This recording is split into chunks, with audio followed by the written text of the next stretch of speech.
नमस्कार बच्चों। संस्कृत साहित्य का इतिहास हम अध्ययन कर रहे थे।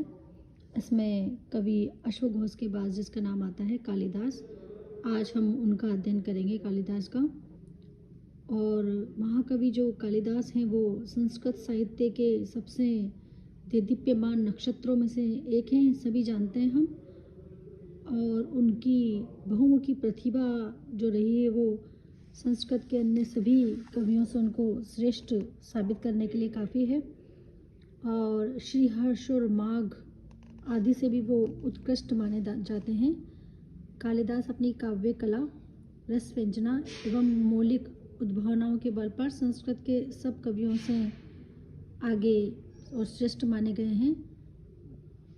और परिणाम स्वरूप सभी कवि या सभी जो संस्कृत साहित्य के ज्ञाता हैं उन्हें श्रेष्ठ कवि के रूप में स्वीकार करते हैं और संस्कृत साहित्य के सबसे श्रेष्ठ कवि के रूप में उन्हें स्वीकार किया जाता है।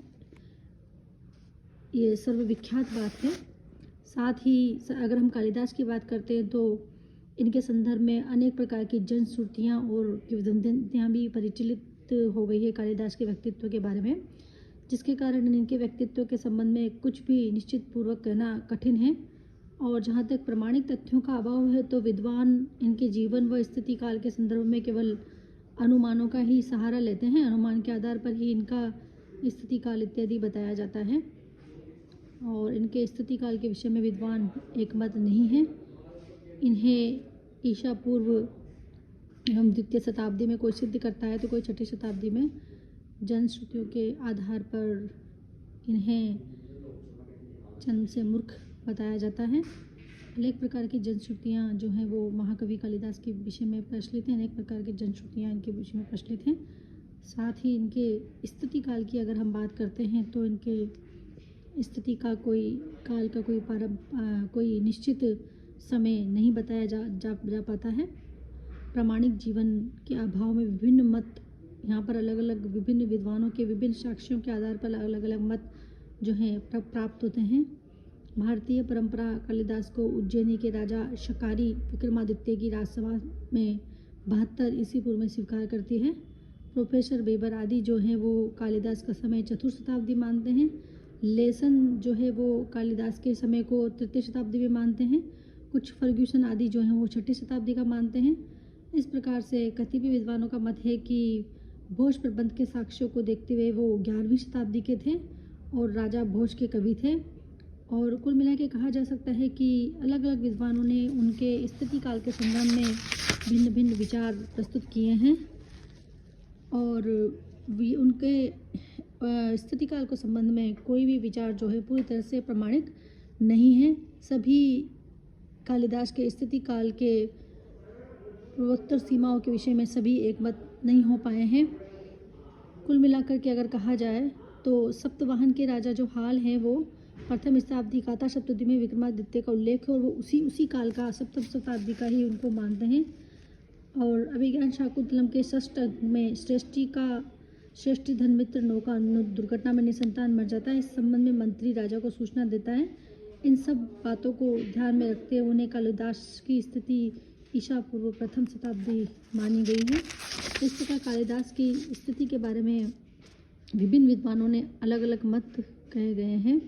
कथा सरित सागर के आधार पे भी इनके मत को, इनके समय को अलग ही आधार पे माना गया है।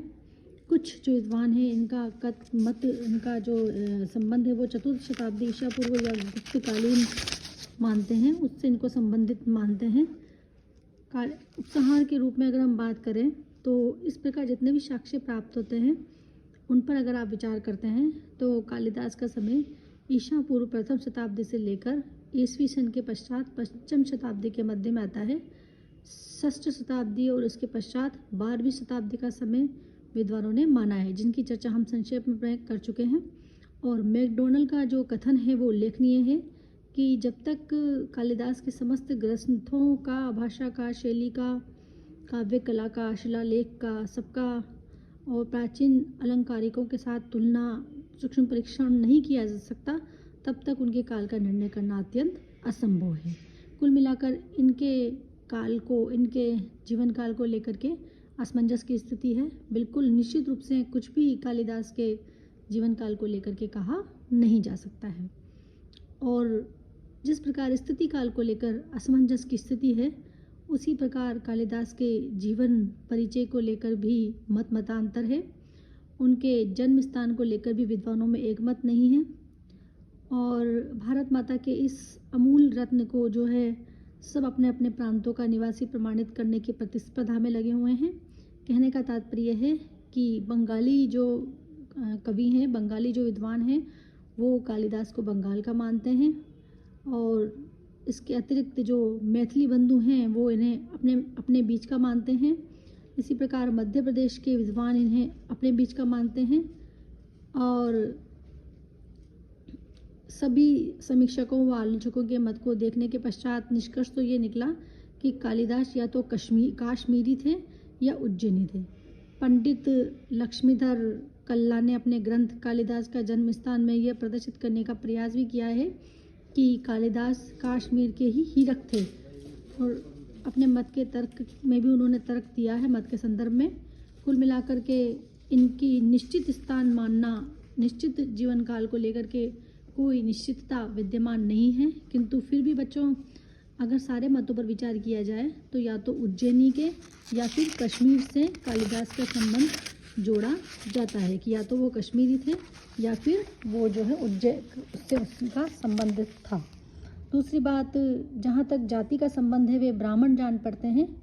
और क्योंकि उनके जितने भी काव्य हैं उनमें सब में मंदिरों, तपश्चर्या, तपस्वी, ऋषि आदि सभी का उल्लेख काफ़ी जगह पर आता है, तो ऐसा जान पड़ता है कि वो जो हैं ब्राह्मण थे, जाति से उनके ब्राह्मण थे। इनकी शिक्षा दीक्षा के विषय में भी कोई विशिष्ट जानकारी जो है मिलती नहीं है। और कालिदास ने किसी गुरुकुल में रहकर विधिवत विद्या प्राप्त की हो, ऐसी भी कोई जानकारी प्राप्त नहीं होती है। पर उन्होंने किया जरूर था कहीं पर, तभी तो उन्हें दर्शन शास्त्र, व्याकरण, काव्यशास्त्र आदि का विस्तृत ज्ञान था और सम्यक रूप से ज्ञात था। और वो कुल मिलाकर के उनको कहा जाए तो वे बहुमुखी प्रतिभा के धनी थे कालिदास। संस्कृत साहित्य के सर्वश्रेष्ठ कवियों में कालिदास की बच्चों गिनती होती है। अब जहाँ तक हम कालिदास के कृतित्व की बात करें तो कृतित्व को लेकर के भी असमंजस की स्थिति है। वास्तव में उनकी कितनी कृतियाँ हैं, ये निर्णय अत्यंत दुरूह है। और इसका कारण है कि संस्कृत में अनेक कालिदास हुए और भ्रमवश डॉक्टर आल्फ्रेड महोदय ने कालिदास कृत लगभग 35 ग्रंथों का उल्लेख किया गया है। फिर भी विद्वानों ने सर्वसम्मति से परंपरा, ग्रंथों के आधार पर, भाषा शैली और भावों की समानता के आधार पर 7 ग्रंथ दोहे कालिदास विरचित माने हैं। कहने का तात्पर्य है कि कालिदास के नाम से और भी अन्य कवि हुए, लेकिन जो हमारे जो श्रेष्ठ कवि कालिदास थे, उनकी भाषा शैली, उनके काव्य रचना, इन सब के आधार पर सभी विद्वानों ने एक मत होकर के 7 उनके द्वारा लिखित ग्रंथ माने। वैसे तो और भी कई कालिदासों के द्वारा लिखे गए और ग्रंथ भी विद्यमान हैं, किंतु विचार पूर्वक विचार करने पर 7 ग्रंथ सर्वमान्य रूप से कालिदास द्वारा लिखे गए माने गए हैं। उसमें महाकाव्य के अंतर्गत कुमार संभव और रघुवंश आता है, और हम यानी कि 2 महाकाव्य उन्होंने लिखे हैं, एक तो कुमार संभव, एक रघुवंशम। दूसरा नाटक की हम बात करते हैं तो मालविकाग्निमित्रम, विक्रमोर्वशीयम और अभिज्ञान शाकुंतलम। अभिज्ञान शाकुंतलम श्रेष्ठ, न केवल श्रेष्ठ नाट्य रचना है बल्कि संस्कृत साहित्य की श्रेष्ठ काव्य रचनाओं में से एक माना गया है अभिज्ञान शाकुंतलम को।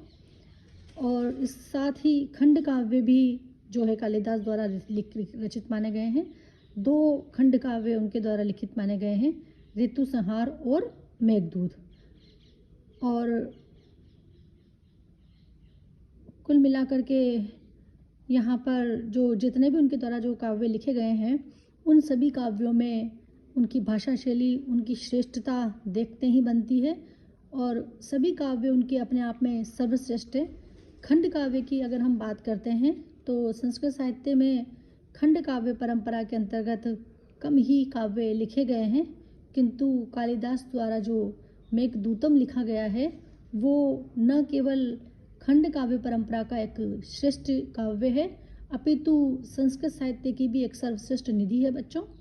इसी प्रकार हम अभिज्ञान शाकुंतलम की बात करते हैं तो न केवल नाट्य कला में ही बल्कि अन्य में भी वो एक संस्कृत साहित्य की सर्वश्रेष्ठ निधि के रूप में जाना जाता है। अब हम इनके एक एक काव्य के ऊपर थोड़ी बहुत विवेचना लेंगे, आगे लेंगे बच्चों कल।